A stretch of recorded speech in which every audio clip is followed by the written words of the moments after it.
For this tutorial, I'm going to be talking about how to capture an image at 1x to 5x magnification using the standard Macropod Pro configuration. For this test, I'm going to be using a new 3D printer extruder nozzle from a MakerGear M4, and then I'm also going to be capturing an image of another extruder nozzle that's been clogged. And for this test, it's a little bit trickier than just capturing a photo, because what we want to do is photograph inside of this nozzle. So that means we need to get light inside the nozzle, like inside that little opening, in order to capture a good image of whatever it is we're seeing, because we want to visualize the area that's been clogged in the bad extruder nozzle. So for that, what we're going to do is we're going to take this nozzle and we're going to be placing it on our stage. It's basically this little L plate that comes on the rack and pinion stage. And I've got a little piece of clay that's sitting on top of this that just sort of keeps my part situated on there. The next thing I want to do is make sure that that gets really flat, because I want to make sure I can see all the inside of that part. So in order to get my lighting right, I want to make sure that my lights are sort of pointing towards this diffuser here. The diffuser is going to play a really critical role in terms of illuminating that bore throughout the nozzle, because well, we need to see what's in there. So this diffuser here is going to be situated right on the front of this lens, and the light coming from these flash heads is going to come up, hit this diffuser, and it's going to be reprojected down that bore that we're trying to photograph. And for this test, I think we'll do a 2x magnification. Make sure our lights are pointed in the middle. And in order to bring my part into a close proximity of the lens, rather than moving the camera or playing with the motor yet, what I'm going to do is loosen this knob down here inside the stage closer to the lens. That way I'm shortening my working distance without actually having to run out of runway on the stack shot cable. So once I have this set up, I need to start visualizing what it is I'm going to be shooting. So for that, we're going to open up the EOS Utility 3 software program. And this software program is what we're going to use to control basically the system. In addition, we can already go right ahead and open up our Screen Stacker software program. That's what we're going to use to stitch individual photographs to produce our results. We'll just open that and leave that in the background. In addition, I want to create a folder on my desktop. I already have here, but for the sake of this test, I'm just going to delete those and create a new folder that's called 3D Printer Nozzle MakerGear M4. And I'm always really thorough in my titles, just to make sure that all those specs are there, and when it goes up on Flickr or something like that, everybody knows exactly what it is that they're looking at. So once that folder has been created, I can then click on this folder icon on the software program, and I want to select that folder I've just created. That way, any photograph that I capture using EOS Utility is going to direct the image, instead of going onto the camera card. It's going to go directly to the this folder. That's the 3D printer nozzle MakerGear. Open. Okay. So the next thing I want to start doing is controlling the camera. I already have my camera turned on. I'm going to open the live view shoot here, and I've got this secondary light which clients who purchase the Macropod Pro receive, and this is just used to help illuminate the subject while we're setting up the shot. Now you kind of want to aim it so it too is going into the diffuser rather than being faced right on the sample. It'll give you, again, a really nice diffused light. So on this the remote live view, you can see this balance here. I use this, just lets me know how square or how balanced my camera is. On the lens itself, the lens collar, you can loosen this ring, and you can turn this camera either way and level out the shot. So I'm just going to turn this clockwise here until both those lines match up, and then I know I've really found my center. In addition to that, right now my lights are aimed right at the diffuser, but there is some light that's going to come off the surface here that's going to come into contact with my sample. I don't want that to happen. I want really good diffused light. So what I'm going to do is I'm going to cover up with these little sticky foam sheets here, both sides of this sample. That way, the light being emitted from these flash heads is going to miss the sample entirely, and all the light's going to get concentrated in this diffuser and be reprojected. So it's 100% reflected light, no direct illumination. This stage here has a y-axis knob and an x-axis knob that allows me to control my sample. It gives me ultimate control over how I want to move this. And now what I want to do is bring my sample into the focal plane. I want to find the focal plane of this camera. I'm getting there, but just to give myself a little bit of extra room, what I'm going to do is move the camera forward just so I can bring that sample and that part closer. I'm going to keep bringing that extruder nozzle towards the camera, and there we are. So I've got a pretty good viewpoint down the bore, and you can see how narrow that focal plane is, which is something that we're going to try to fix here. Sorry, you can see my doggy here is playing with a part beneath my feet. I apologize for that noise. So what we're going to do is we're going to move this sample now right so that hole in the back of this thread is right in the center of the screen. What I'm going to do is I'm going to move that part until everything goes out of focus. That's going to be my start point. And then I'm going to move the sample further from the camera until everything starts to go out of focus again, but from the other side this time. Again, that's going to be my end point. And you can also play with this sample a little bit. You can see how the right-hand side is lifted up in the air. If I just want to get this flattened down and make it a little bit more aesthetic, I have the capability of doing that. You can also rotate the camera and further center this. And there we go. So that's a pretty good centered shot. And now what I want to do is tell my computer how many images I want to take. Just to clarify, when I was changing and moving this motor, I was using these arrows here to drive it. The up arrow moves the sample forward. The back arrow moves it further away. And this lower left-hand icon here, that's where you select your options. So you would say select your starting point, select your end point, and now we're already ready to go. So it says press start to begin. I'll press start, and it's going to start capturing photographs through those 2 points. So what I'm going to do is I'm going to change this to 65 images. For that material at 2x magnification, 65 photographs is more than fine. So that's all ready to go. Now what I want to do is come up to the camera. I want to turn off the automatic mode, turn it to manual. That way it gives us better control over the camera settings. So now it's in manual mode. I'm going to turn my flash on here, and I'm going to turn off this light, which is shining direct light onto my sample. That's bad. I don't want that. Now the flash here is set to automatic. I'm going to press mode, and then I'm going to press select. And right now it's automatically at 1/1. Select will make it so it's blinking, and then you can use the positive or the minus sign to restrict how much light you want to emit for a period of time. So I'm going to press select, and I'm going to hit the minus sign until I'm at 1/32, and that's a good starting point for light. The next thing I'm going to do is turn off the live view. I'm going to come over here. The ISO is way too high. I think it was set to the last time we were using fluorescence. We're going to take it all the way down to 100. The f-stop, whenever you shoot samples using MPE 65mm, f4 is a great f-stop to use. f2.8 is even better, but you're going to have to take more photographs. Exposure at 1/200 is good. These are our standard settings for any time we take a picture. So now what I'm going to do is open up the quick preview function, and I'm just going to fire a real quick test shot by clicking on this black circle here. And that's going to give us a pretty good idea of what our lighting looks like. And that's really good. We can see we've got really good color on the part we're trying to photograph. We have a black contrast. That's just that black background is just whatever is situated in the back here. You can change that by adding black felt behind it or white felt, and then you can change the color of that background. In this case, we're not too focused on what the background's going to look like, so we're okay to leave it this way. But now what I'm going to do is go ahead, and I know my lighting is good. I know my camera is set up well.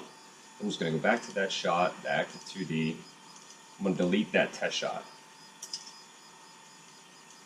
And then I'm going to come back, hit start, and now that starts the process. You can see the stage, the sample's moving closer to the camera.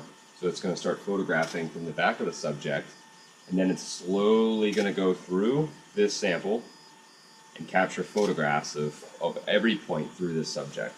And then at the end, we're going to take each individual area that's in focus, stitch it together using Zerine Stacker software, and that's going to produce a very high resolution and fully in focus photograph of the inside of this extruder nozzle.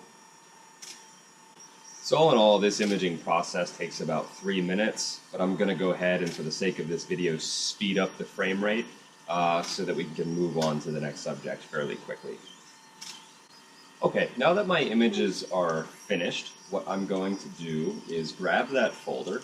It's in the Active 2D, 3D printer nozzle, and I'm just going to put a little 1 behind this folder. That way when I take another round of photographs through this subject, it's just going to create a second folder named 2016-12-28. And then when that one's done, I'll just go _2 again. That way I can keep the folders rolling. So once I have that, I want to go ahead and stitch these images together. So I'm going to open up the Zerine Stacker software program that I already have. I'm going to make sure that my preferences are okay. I'm not sure if the last time I may have processed a stereo or not. One thing that's good to point out, you want to turn off this brightness function. You're going to shoot mostly in PMax. You want to make sure that your stereo is off. And that's about all. You also want to make sure that your pre-sizing is at 100%. That way you're preserving all the information that comes directly from the camera sensor. Hit apply, and OK. And now what we're going to do is we're going to take that folder, drag and drop into the input files section, and it's going to pull up the photographs here in the left window, and all your files will be shown in that input files section. Rule of thumb, at least for us, when you're stitching images that are from 1 to 5x magnification, you want to stitch from back to front. That way you can avoid any clipping in the photograph. So what I want to do is I want to go to Stack, Align and Stack All PMax. And it's going to now it's going to start to process each of the individual photographs for areas of that image that are more sharper than others. And it's going to process a digital focus stacked photograph that in the right-hand side. So it's going to start to overlay the sharpest areas of the images on the left, and it's going to process them and stitch them together in the image on the right, which is going to be a composite.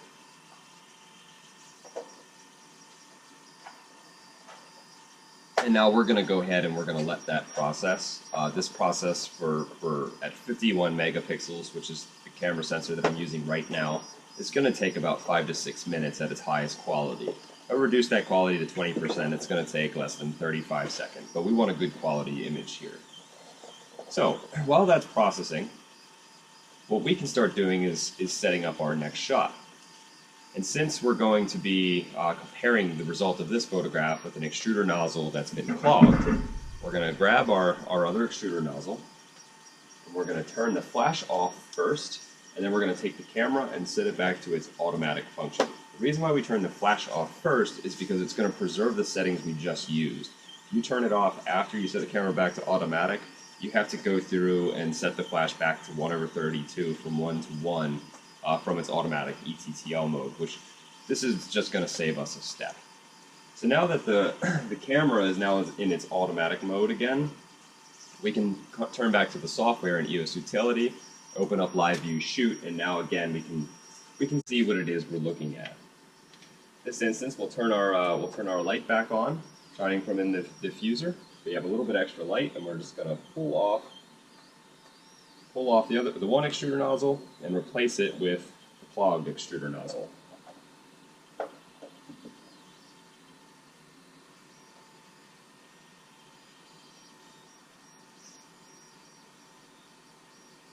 Yeah, and there it is. And once you have your part centered, there might be a little bit of small changes. So you just want to get that extruder nozzle centered again.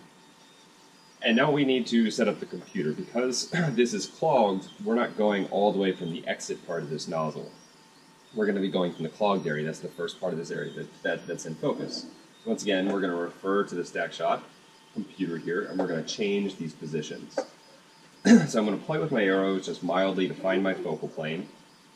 I'm going to press back. You can see the focal plane is already starting to come through the part that we're interested in. I'm going to pull the sample towards me until everything goes out of focus. I'm going to hit set. And then I'm going to move the part all the way back until the focal plane just starts to leave this extruder nozzle. So right there. Then I'm going to hit set again. Right, it's previously programmed for the 65 photographs. That's going to stay the same. And from this point, all we need to do is take the camera, close this live view, take the camera, turn it back to its manual setting. So by turning that dial on top of the camera. So now it's in manual. We're just going to turn the flash back on. Because those settings are preserved because I turned it off, I don't need to change the settings on the flash whatsoever. Turn off our direct light source. My quick preview window is still open from the last time I took an image. You could fire a test shot, but because the lighting and the part that we're shooting is similar, we're not so worried about it. But just for the sake of this instructional video, I'm going to go ahead and take a test shot just to see what our lighting is like. There it is. You can see that that's pretty good. Lighting's very similar. Here's our folder that was just opened with our test shot. We're going to delete that folder. We're going to press start over here on the StackShot computer, and now we're going to go through and capture another 65 images through that subject. So now we're gathering images and data for basically a second sample that we're interested in, and at the same time we're rendering and processing data from a part that's already been scanned, already been photographed.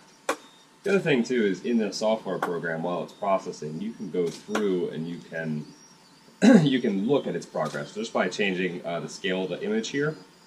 So if I just take this up to 50% and I see inside this extruder nozzle, if I see any evidence of areas of image that are not in focus, then it means I did not take enough photographs. But the settings on your box are preserved. So let's say your sample's still up there. One thing I could do is just pause it, change the number of steps, increase it from 65 photographs to 85, and then restart taking the images. I'm going to let this software process for you.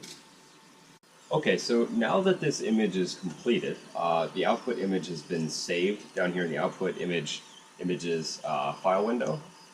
We're just going to save that output image back into the same folder. So you're just going to click save. In this case, we're going to save it as a JPEG. And you're going to click OK. The next thing we're going to want to do is process the second set of photographs we took for the second extruder nozzle that was clogged. So here, we're just going to we're going to file, close this project, open up our folder. We're going to add a 2 behind this, just to separate it from the other one. I'm going to drag it to the input files window, let it read the photographs, and remember stack from back to front. Now just in case you accidentally took pictures in the wrong direction with your camera, you can go up here in the Screen Stacker and click File, Reverse Order. That way you can still stitch your images from the preferred direction. So then you're going to click Stack, Align All on PMax, and it's going to go through and it's going to render a second output image of the clogged extruder nozzle. And that's it. That's the overall method you'll use to take almost all of your images if you're imaging in using reflected light samples from, let's say, the size of this extruder nozzle all the way down to less than 1 millimeter. So also one thing I can add here is we don't always edit these images in Photoshop. As you can see, I'm just going to open this one up to show you its quality right off the get-go. You can see the quality is already really good.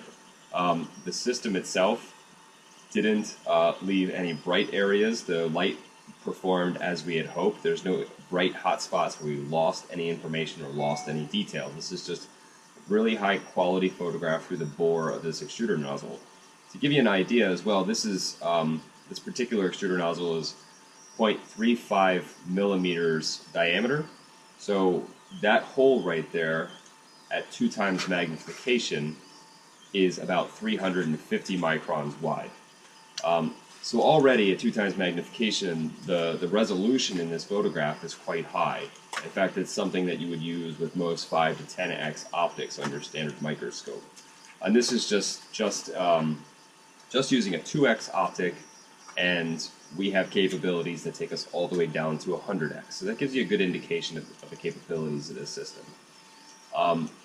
in case you did want to Photoshop this photograph, I'm definitely going to do another tutorial on that, but what I will show you is I'll just drag this image into Photoshop and show you a few things that I do really quickly just to get everything up to speed.